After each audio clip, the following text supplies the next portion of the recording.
Howdy guys, and welcome to Cliff Notes, and welcome to recap of night number 3 of Big Brother Season 23, broadcasting a recap from a long way away from the Big Brother house, but so happy to have Big Brother going on. A good Saturday to y'all. Now, we've had a couple of days, 3 nights now inside the Big Brother house. Everyone's had a chance to get to talk to each other, get to know each other, to conspire a way, to plan, to get it all figured out. Yeah, right, they got it all figured out, don't they? There are a few people more so than others. But as people have solidified a little bit, we've got a couple of alliances that we're gonna talk about today. It's always exciting. We'll see if they last or not, but we'll talk about the alliances.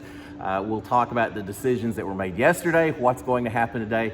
There was a lot of conversations that took place. For once, the house guests seemed to go to bed just a little bit earlier than they've been doing the first couple of nights. We do have veto competition today, so I think everyone's trying to get ready for that as best they can. All right, so let's talk about, as a refresher, the official stuff that's taking place right now, the official statuses of a few people.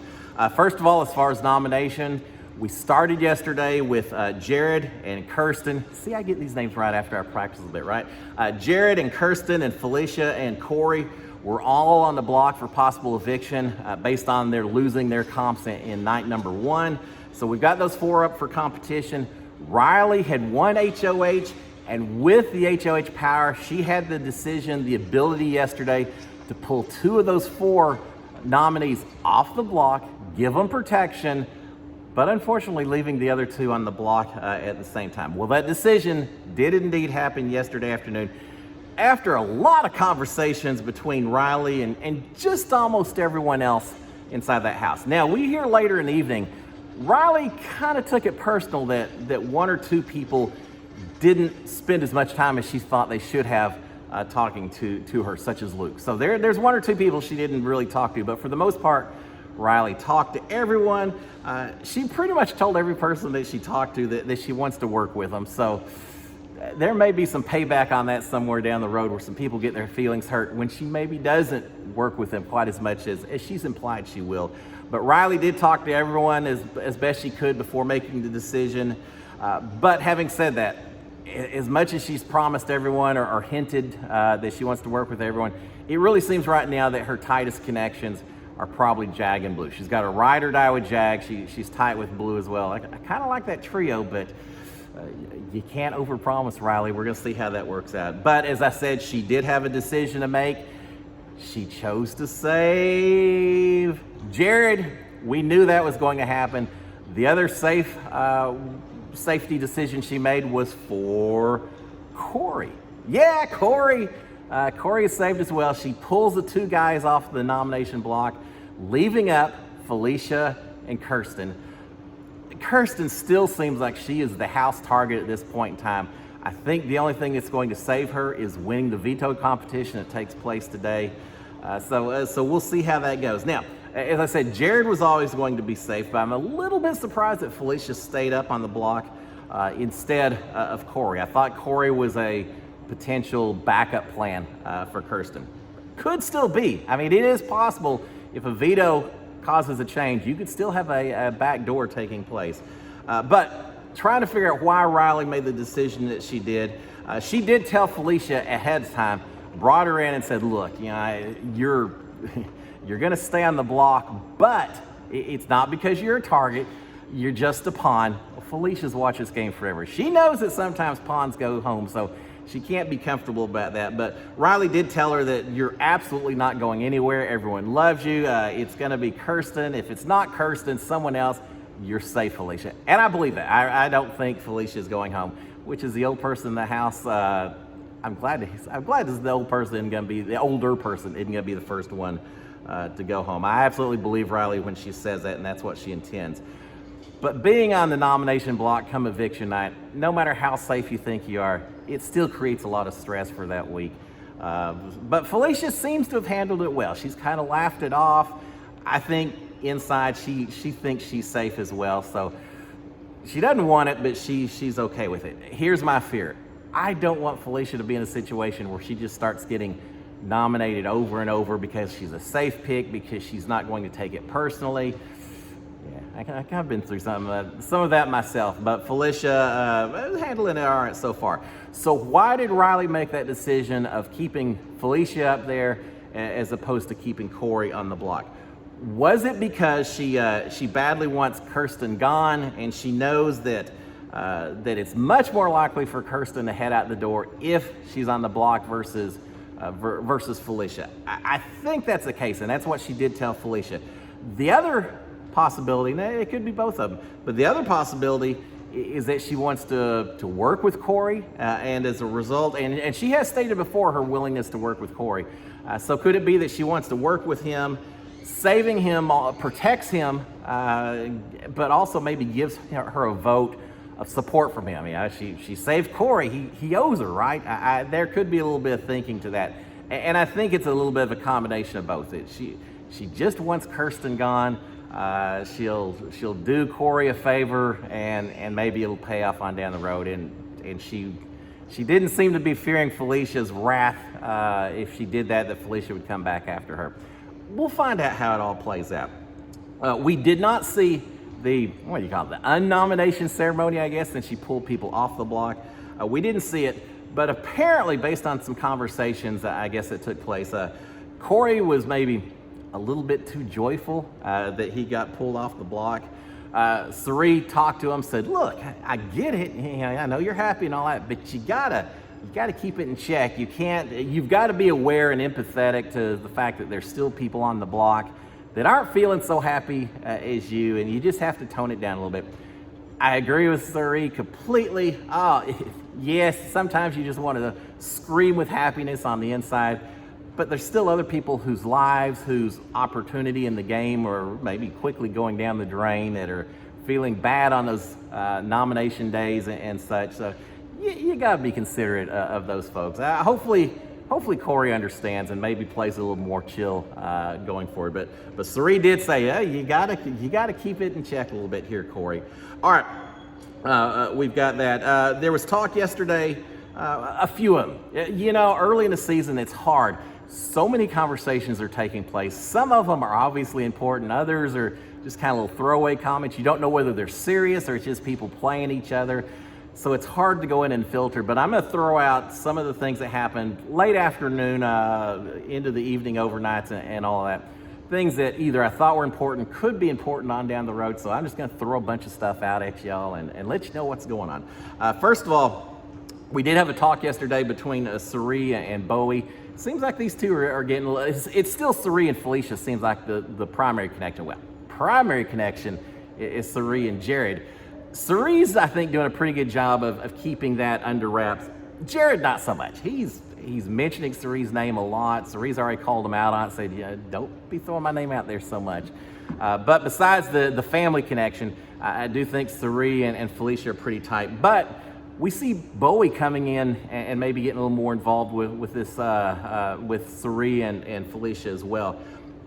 Cirie, in fact, talking to Bowie, has proposed a core group of herself and Bowie and Izzy and Felicia as being kind of an alliance that could work. And she talked about previously bringing in side people in order to get that bumped on up to 8 people or so, and nine with Jared. Can't ever forget Jared. So that's the beginning of some alliance talk that's going to pay off a little bit later in the evening. So we've got that. We've got Riley talking to Blue. Riley's telling Blue that she wants an alliance of herself, Blue, Jag, Cameron, and Matt.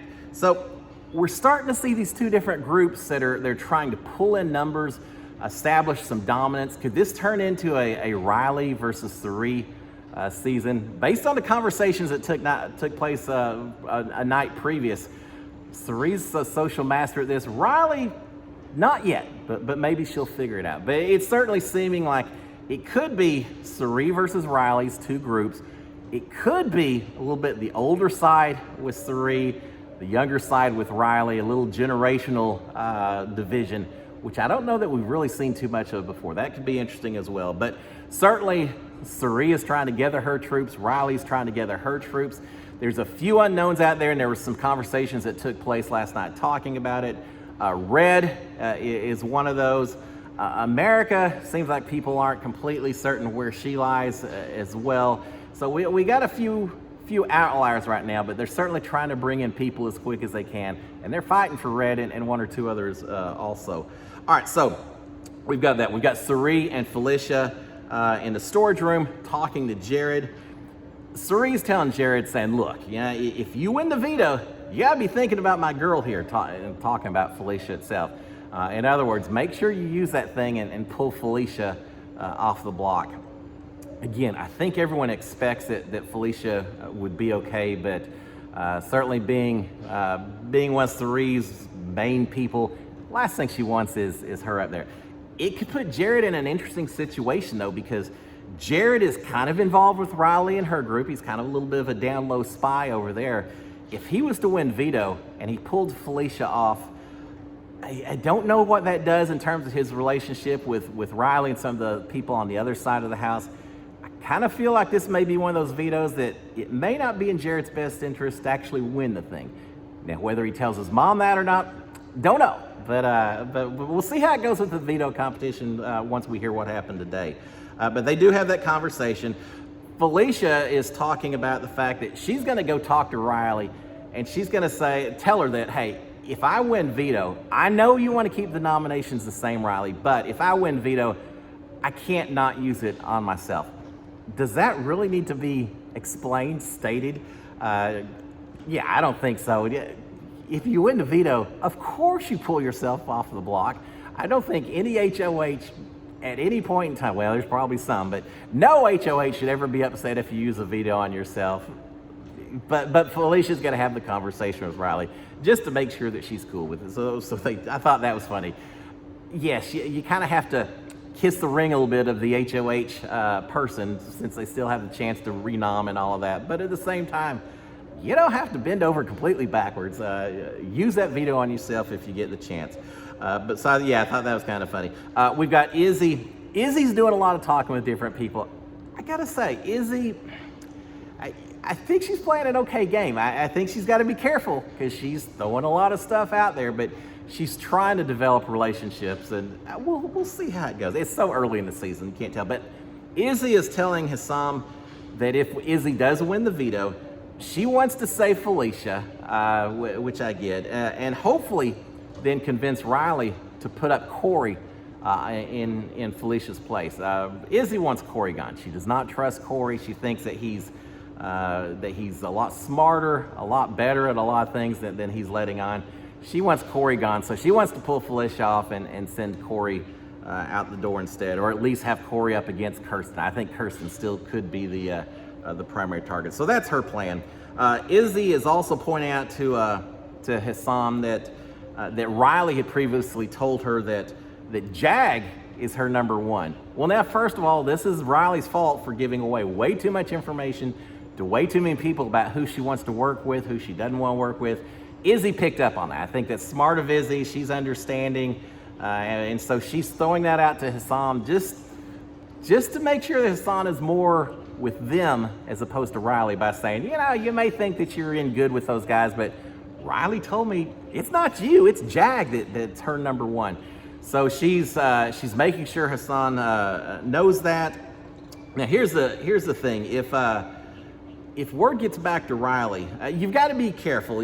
She's trying to keep Hassan from getting too tight with Riley, and her statement is not wrong. They are a ride or die, Riley and Jag. But in telling Hassan this, does she trust him enough that he's not ever going to go back and say anything to Riley? Remember, Riley still has power. She's still HOH. If the veto is used on Monday, she's got to put someone else up. If word was to get back that Izzy was kind of telling people that, Jag and Riley, they're the top notch and all of that, I just think you've got to be careful with the information. I feel like right now, Izzy's guilty of it a little bit. Riley's guilty of it a whole lot, of just telling too many people too much information that if it got back to other people could create issues. It's too early in the season. You can't trust anyone, not yet. And so you got to hold that information close to the vest. Information is golden at this stage in the game. I don't think some people understand that just yet, but they'll find out. The hard way maybe, but they'll find out. All right, so we've got that.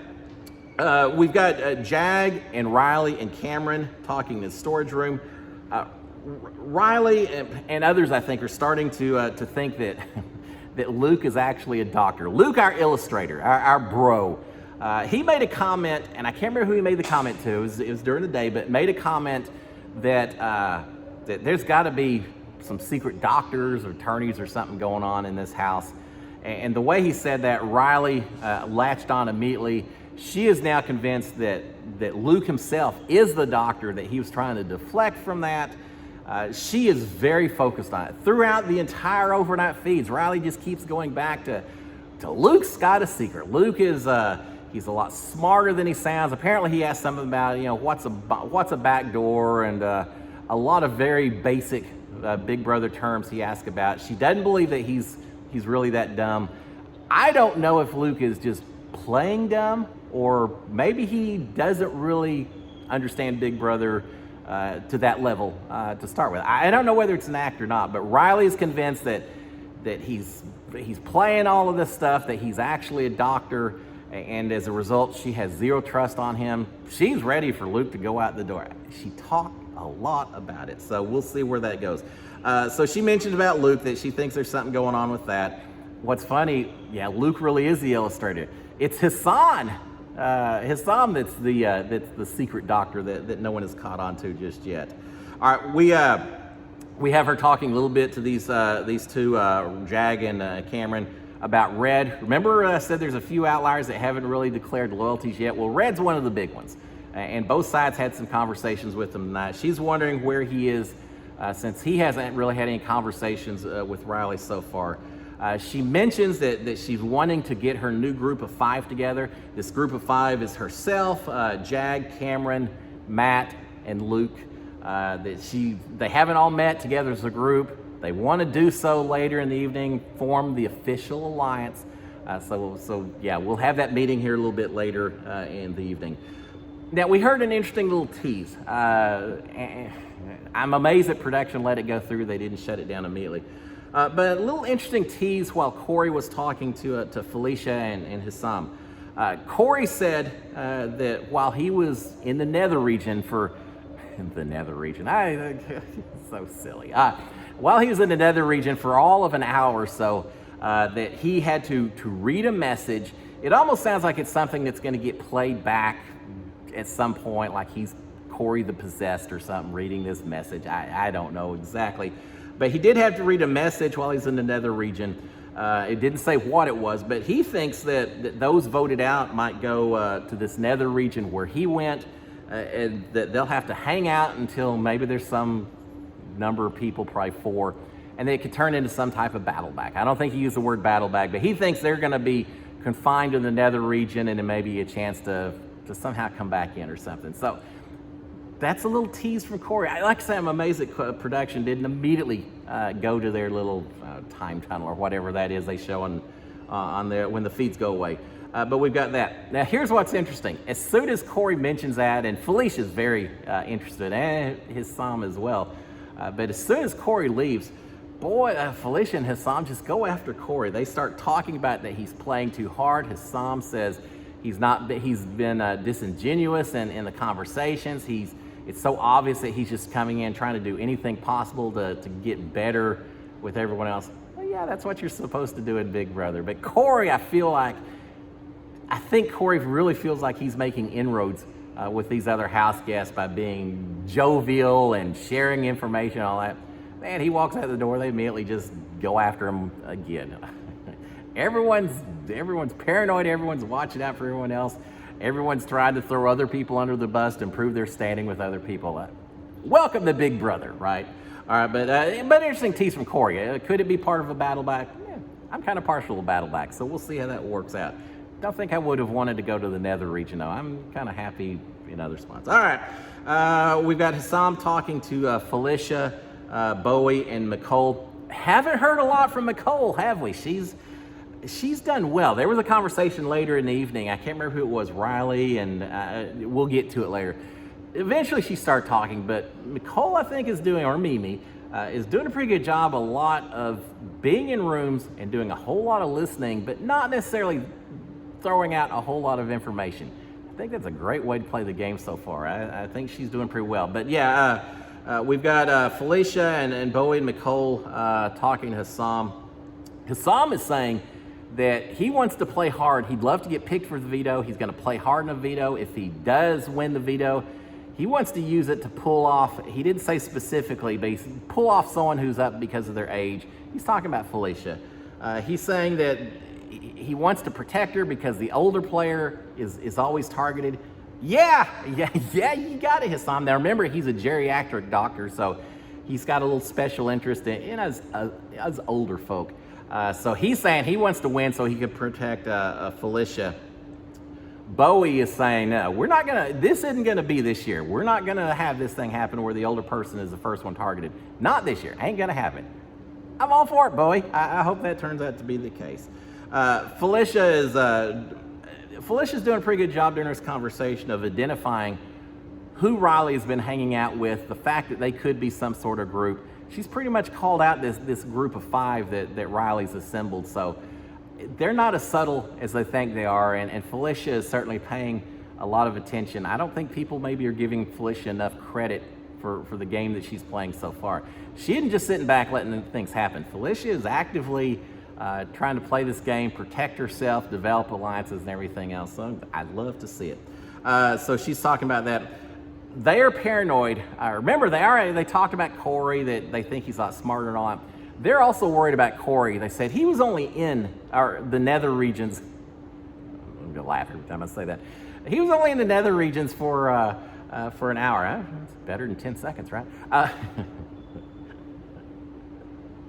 Bad when you laugh at your own jokes. All right, he was only in the nether regions for an hour, and as a result, they think there's something more that happened. They think that he gained a power. Maybe he's been told that he has to do certain things when he comes back into the house, like an America's player or something like that. All possible, but I feel like we would know a little bit more about that than we do if that was the case. But something obviously did happen, so just another reason for them not to be trusting Cory right now, as though they needed another reason. All right, Hassam has this long conversation. He immediately goes downstairs into the bathroom where he's talking to Kirsten, the house target, right? But he's talking to Kirsten. Izzy and Sari are in there listening as well. Not really talking, but they're listening. But Kirsten is mentioning that Riley is a group of 6, part of a group of 6. And then she says, actually, it's a group of 7, I guess. I think she threw Luke in there as well, which is not the case. But she's spilling the beans a little bit and saying, yeah, she's upset with me for trying to stir the pot and everything. She's the one forming all these people around her and all of that. So she certainly is spilling the beans. And sure enough, Izzy immediately goes back, or very soon after, goes back to Sari, and Jared's up there and says, look, Kirsten is trying to blow up everybody's game by revealing these groups and everything else. Izzy's upset because she says she was kind of ambushed. That Kirsten came in there and started talking to her, and now she's worried that people are going to think they're working together. Again, Sari came in after Kirsten had started talking to Izzy, so I'm sure Izzy is worried that Sari is now going to think that Izzy and Kirsten have some kind of something going on. So she quickly is squashing that by going up and reporting everything that was said and saying she had nothing to do with it. So again, it's getting back to everyone that Kirsten is trying to kind of raise the stink and create other targets. Fair enough. You do whatever you can to survive. I'm not sure it's going to work for Kirsten. I really think Kirsten's only chance is to win that veto. All right, we've got Jared reporting back to Izzy and Sari about Riley's group. Again, he's kind of the down low spy. Not so down low. Most spies don't talk as much as Jared does, but trying to play that role. All right, he's saying that he really thinks that Riley maybe wants to work with Izzy and Sari. Now, here's the thing.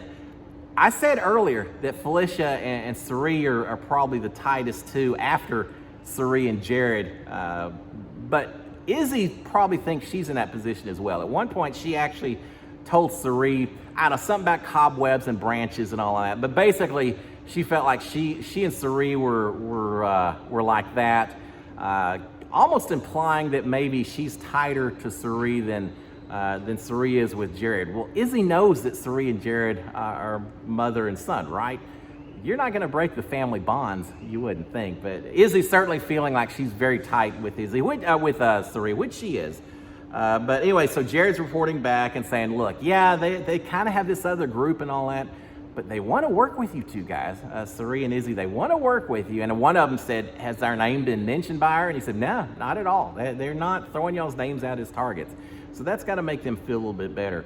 I still think it's going to be Sari and Riley is these two groups. So their names may be getting thrown out a little bit later, but Riley has talked about how much she likes Sari, and I don't remember if she said the same about Izzy or not, but yeah, they aren't the targets right now. They maybe should be, but I don't think they are right now. So Jared's reporting that. Later, Sari talked, that's a lot in her. Later, Sari talked to Kirsten, just kind of spell it out. She said, I'm going to be honest, transparent. I don't remember the wording, but she said, look, I'm going to tell you the way it is.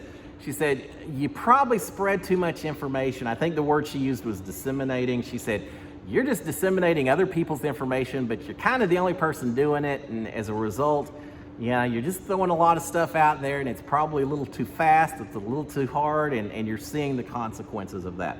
She's not wrong. But here's the other thing, too. She's a house target, Kirsten is. Part of it, maybe she stirred the pot a little bit and everything, but this early in the season, everyone is just looking for someone that's not themselves to be on the block. And so now that everyone is settled on Kirsten, it's hard for her to get off that because they haven't established a tight bonds. Kirsten doesn't have anyone in that house that's going to stand up and defend her.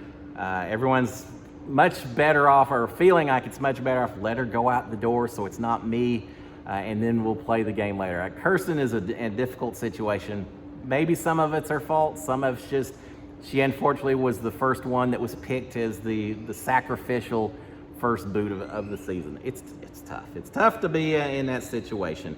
Now, Sari did say, look, if you win veto, if you somehow survive this week, win veto or somehow pitch yourself enough that you survive the eviction, I'd love to work with you. I certainly would, but you got a tough road ahead of you. And now for perhaps some of the most important conversation or information of the overnight feeds. We have not one, but two separate alliances that formed this evening. They formed earlier, but they came up with names this evening. They made it official. Remember how I talked about Sari versus Riley? Yeah, those are the two groups. So let's talk about Sari's first. They ought to be called the comic book girls or something, because all of these conversations are back in the comic book room.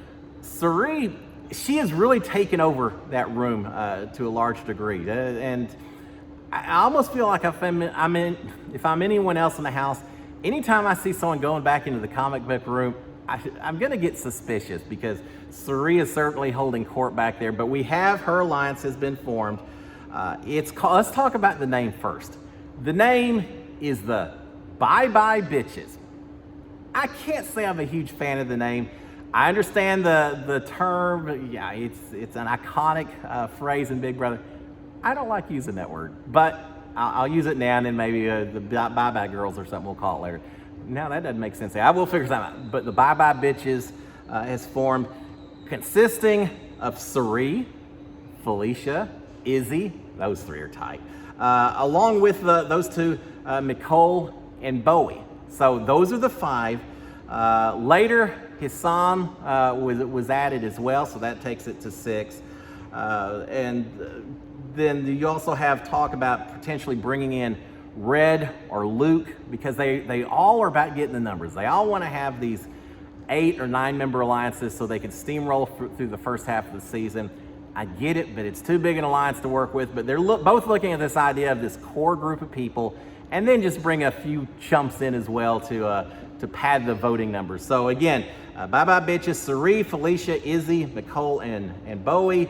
Later, they decided to add Hissam as well. There's also talk about bringing in Red or Luke. And then later the decision, just an offhanded decision, to maybe not have Luke in the alliance, but to have Jared instead.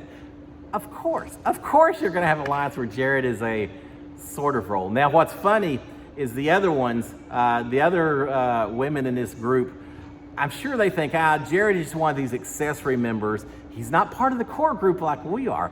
He's just the person we'll keep as long as we need him, and then we can pitch him off to the side when it comes time. I'm thinking Sari is thinking something a little bit differently.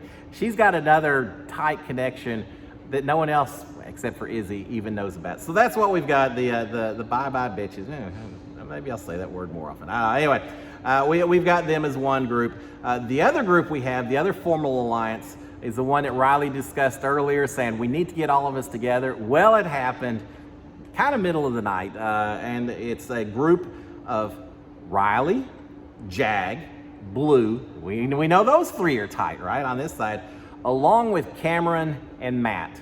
And they're calling themselves the Handful because there's 5 of them, So that's the Handful we've got over there. But then they've made it a little more formal about having 2 levels. They've got the Handful, which is the core 5. Then they're also going to add in Cory and Jared and perhaps America as well, who no one's really grabbed hold of just yet. So add another 3 in. They're going to call that group the Extended Family. So they also have the voting power, but it's coming down to the core group of 5. Within the core group of 5, then you have an even tighter core group of 3, being Riley and Jag and Blue. And then within that core group of 3, you've got the tightest, the final 2, the ride or die between Riley and Jag. It's like an onion. You just peel off the layers, which kind of makes me think, if you're in an 8 or 9 person alliance and you don't know about smaller groups in future seasons, consider that you may not be part of the tightest core within the group. Just thoughts to ponder about going forward. But we do have that group as well. Now, do you notice Jared is considered an accessory member to both of these alliances? I'm really going to see how well he can play the game of reporting on both sides and all that. We'll find out. His true loyalty is going to be to Sari and the bye-bye bitches, but he's going to play both sides here for a little while. Now, one thing that was a little bit interesting, the other side had talked about bringing in Luke at one point, then they decided not to. Remember how I talked about Riley's just very focused on Luke and that he probably is actually a doctor. He's not. But between her and Cameron also had gone on a bit of an anti-Luke tirade as well.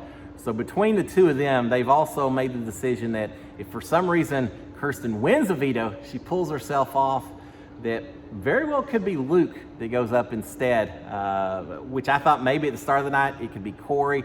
Sounds like Cory may be here another week, and instead, but he still doesn't have the relationships he thinks he has. But instead this week, if there's a renom made, it very well could be Luke, and at that point then Luke would go home over Felicia. So an important veto for a few people today. All right, finally we've got towards the end of the evening, Riley and America and Jag wrapping things up, talking amongst themselves. And again, it's them trying to bring America in a little bit since she's not part of the initial core group. So they're talking to America and making her feel a little bit more special. But again, Riley is going on and on about Luke and all the secrets that she thinks he has, and he's not as dumb as he's playing and all of that. So again, it's a continuing conversation that doesn't take place.